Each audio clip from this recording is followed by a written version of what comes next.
I'm really honored to be here. BYU has given us so much more than we ever expected. So Todd, Dave, who introduced me to Todd, Jennifer, I have no words. And it's sort of like an awkward situation where I am because they said, can you come over to BYU and explain what you have been doing lately? And then they put me like 10th after all these people who have been speaking. And you will be tremendously disappointed. Okay? So be warned. So, but basically I want to share with you the concept of social entrepreneurship. What is social impact and entrepreneurship? Where do they both meet? And what about social innovation? And I didn't know I had an innovative life, but I was asked to talk about my innovative life. So I want to share this with you, and please bear with me. This has been the cause of my life. Poverty in my country and around the world. And since I was a little boy, I've always been very, very concerned why I was not born in this zip code.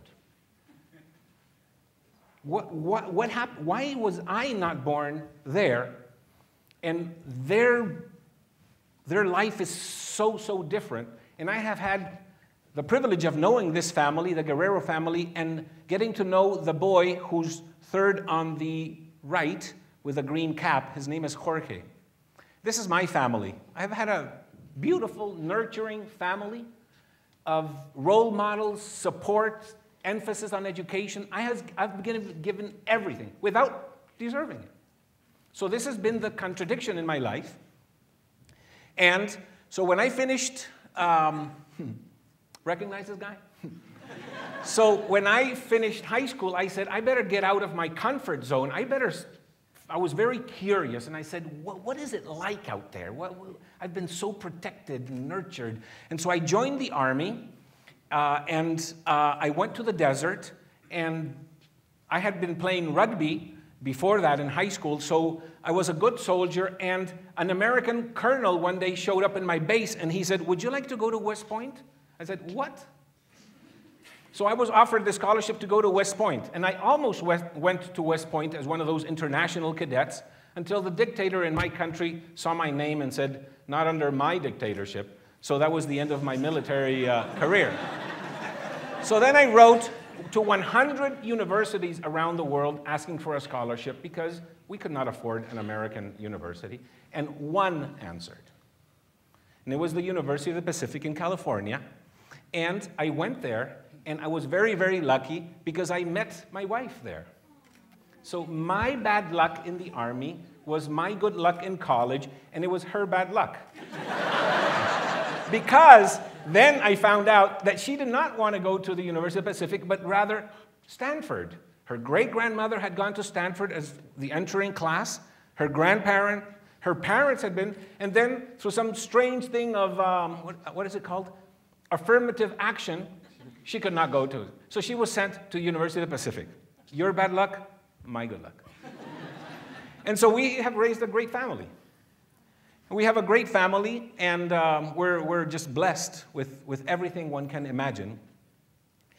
And when I came back to Paraguay, I studied public administration, I studied public policy, I studied energy policy, I studied economic planning, and I was part of that group of people that are going to come back to South America and reform government. The same dictator was still in place.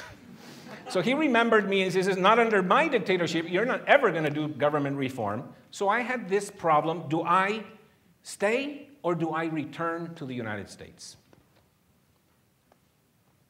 And I said, I'm going to try to stay here, but I can't practice public administration. So by pure chance, I started the country's first NGO, and with it, the country's first microfinance program to help weavers like her, right? The beauty of a microfinance program is that she, being poor, no collateral, no credit history, can't read or write, but she has dignity. And microfinance works not because of finance, but because of dignity. You trust her, she'll trust you back. And this has been a tremendous awakening for many, many people. So after running this program for many years, I decided, but we need to change public policy. We need to take over the government. So as soon as the dictatorship was over, I said, now is my turn. Public policy. That's what I remember in my sophomore year. Public policy. Get over to government and dictate policy, and the rest will follow. So I ran for office and had the bad luck of being elected mayor of my city. I thought it was just a matter of just putting everything in place, right? And I forgot what happened today or last. What happened today or yesterday in Egypt? When you live in Latin America, every once in a while there are coups and revolutions. So here I was. I was mayor trying to do public policy a la Americana, just very mission, objective, program, activity. And I was confronted with this reality, among which was, for example, there was a murder. They blamed the president. The people, just like in Egypt, went to the Central Park to demand impeachment. And the president did what any normal president would do. He called the tanks. So I said, well, we need to defend these. This is going to be at Tiananmen Square. So I got the city garbage trucks and the Caterpillar tractors to surround the building of Congress and attack the tanks. It was not really the Caterpillar tractors that did the trick, but the garbage trucks. So we saved the building of Congress. 8 students were killed, 300 were wounded, but the president resigned the next day and democracy was restored. So that was the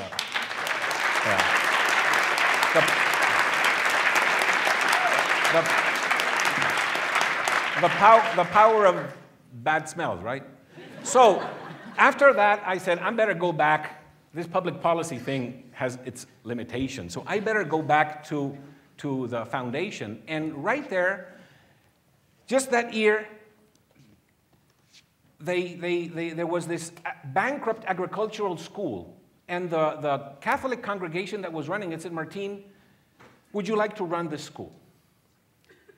And we said, but we don't do agricultural education. Yes, but you have something that nobody has. You have loans for the graduates, and you have entrepreneurial education for the youth. So we took over this school, and we said, oh, why don't we just apply what we've learned in microfinance, that if you bet on the dignity of the people, in this case the students, you can make it work. And so we turned an agricultural school that was based on the typical learning by doing,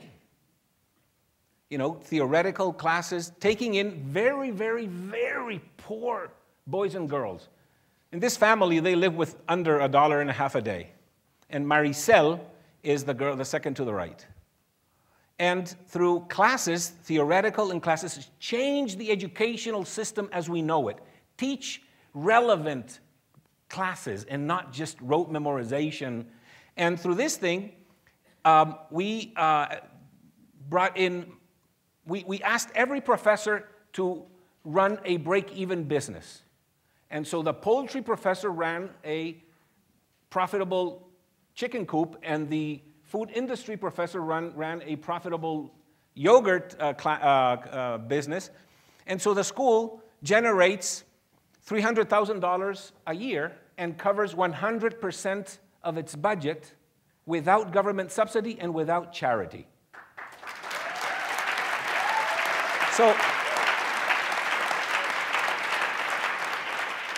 So the message is counterintuitive. That's where innovation is. And so this is really interesting. And I got this visit from 2 BYU graduates. Out of the blue. Knock, knock, hi. Can we talk to you? Yes. Come in. My name is Dave. Hi, Dave. My name is Jennifer. Hi. And you are? Oh, we're from Utah. Actually, we're from California. Okay, have a seat. Let's talk.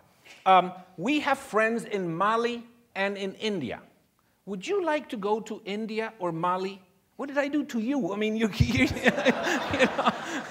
Would you like to go to Mali and India and take your model of self-sufficient schools there? It wasn't our idea. So through their inspiration, we went to Mali, we went to India, and we found out that the problems of poverty and joblessness in Paraguay was the same. These are the same boys and girls that need a quality education but can't get it. So we started an international network called Teach a Man to Fish, and now we have 2,000 members from 119 countries, and we have 60 organizations that are in the pipeline wanting to replicate this model. And here comes BYU again. BYU students are helping them and us do the business plans to get these schools to be self-sufficient. So this is how your loss is my gain sometimes, and vice versa. So remember the girl? This is what happens when a girl who is born under extreme poverty graduates from a self-sufficient school. Since she paid for her education through her learning by doing and earning and selling, she is the master of her own destiny. And they throw this gala dinner to surprise their barefoot parents who come and pick them up on graduation day after 3 years. And what basically she has shown us is that this is what happens when people quit being poor. Because everybody is fighting poverty, alleviating poverty. But what is the actual photograph of a girl not being poor anymore? Behaving like the Joneses. Wanting to be middle class, you know? This is what happens, and this is what we aspire for all the poor people in the world. And I know some Marxists won't agree with me, but we want them to be of the bourgeoisie. We want them to enjoy the benefits of middle class. That's what we want. And yes, we are very concerned about the existing class structure, but we do not believe in the dictatorship of the proletariat. We believe in graduation into the middle class. But we do not believe in the capitalism that keeps the status quo. We want to have capitalism with a soul, capitalism with compassion, capitalism with a feeling to give ample opportunities, not only for businesses to have ample opportunities, but for people all over the world. And so this is what we're trying to do. So she can be raised and born in a family of less than $2 a day, and she can become a young professional. And he, Jorge Guerrero, can go to college. He's about to graduate in agronomy, and he already owns his own business, so he's not poor anymore. Poverty does not exist in his DNA. And so this is what we're trying to do. This is the problem. The women who are condemned to wash clothes in a contaminated river, to fetch water, to look for firewood all the time, no time for themselves, How do you get this poor woman in Latin America or in Africa or in Asia out of poverty? Our idea is that poverty is not only income, but employment, education, culture, housing, health, environment, participation in civic affairs, organization as a group, spirituality and interiority and motivation. And with the Peary Foundation, we are analyzing what it takes for people to get out of poverty. And again, here comes BYU. I was at a meeting at Sundance Village one day, and I met Todd. And I said, Todd, do you remember me? Yeah. This is Joseph Grenny. He's the author of a great book called Influencer. Tell me more. And Joseph Grenny said there are 2 answers that people must answer in order to change. What? Is it worth it? And can I do it? That's interesting. And is it worth it translates into motivation. And can I do it translates into skills. And so we are using this methodology to find 6 sources of influence on people so that they can change themselves. And we also bumped into some psychologists that introduced us to the integral theory, saying that you can explain everything. all the world through looking at these 4 quadrants: the person's behavior, the person's system where they live, or this is external, or internal, her culture, or her personal intention. And so the idea is her income can be different from her diet. And so why doesn't she have any teeth?